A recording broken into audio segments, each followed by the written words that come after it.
Yves Gégaud, vous avez un projet, construire un parc d'attractions dédié à Napoléon sur votre commune. Je rappelle que Montreux-Fault-Yonne, c'est compliqué maintenant, hein. Avant c'était Montreux, c'est un peu plus compliqué maintenant. C'est Montreux-Fault-Yonne, oui, c'est pour le distinguer des autres Montreux en France. D'accord, Montreux-Fault-Yonne se trouve à 90 km au sud de Paris, 17 000 habitants. Alors, une centaine d'hectares, ce parc, 2 millions de visiteurs attendus, jusqu'à 3 000 emplois créés, dites-vous, hein, c'est le projet. Le coût entre 200 et 250 millions d'euros. Projet public-privé, Yves Gégaud? Projet plutôt privé que public. Oui. Les investisseurs privés étant ceux qui porteront l'ensemble de l'investissement. Aujourd'hui, nous sommes sur une intuition, une idée qui prend corps, puisque, y compris vous-même, vous y intéressez ce matin. On a eu beaucoup de retours du monde entier sur l'intérêt qu'il y aurait à ce type d'équipement. Nous allons maintenant lancer une phase importante d'études. J'accueille demain à Montreux le ministre du Tourisme, Frédéric Lefebvre, qui vient apporter son soutien à cette idée. Il reste maintenant à bâtir un dossier solide, carré, qui va permettre d'aller chercher des investisseurs tout autour de la planète. Alors Napoléon, Bonaparte puis Napoléon ne laisse pas indifférent.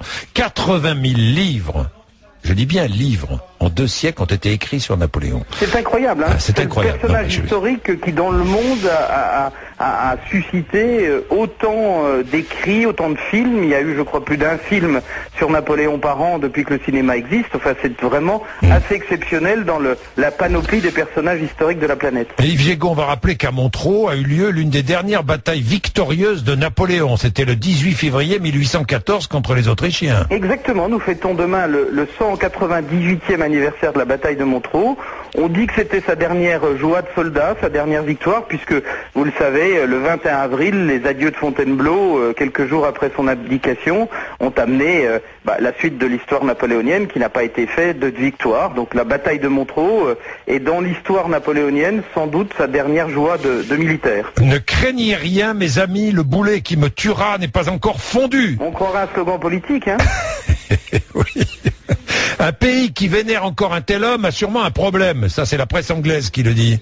Je crois qu'il ne s'agit pas, enfin la presse anglaise... Une partie. D'abord est la première à s'y être intéressée. Beaucoup disent qu'ils sont intéressés par le sujet. Il ne s'agit pas de vénérer ou de rejeter. Il s'agit de faire de nos racines un élément de croissance et de tourisme. Et puis surtout de permettre aux générations qui viennent, sous un autre mode que le mode des musées, qui est souvent un mode un peu difficile d'accès pour le plus grand nombre, d'accéder à notre histoire sous un mode plus ludique. Notre défi, si vous voulez, ce sera de trouver dans ce parc le bon équilibre entre le respect de l'histoire et puis le ludique et le distractif. Il y a là un défi à relever qui doit nous amener à beaucoup travailler pour trouver un concept de parc qui permette d'équilibrer entre la culture, l'histoire et la distraction.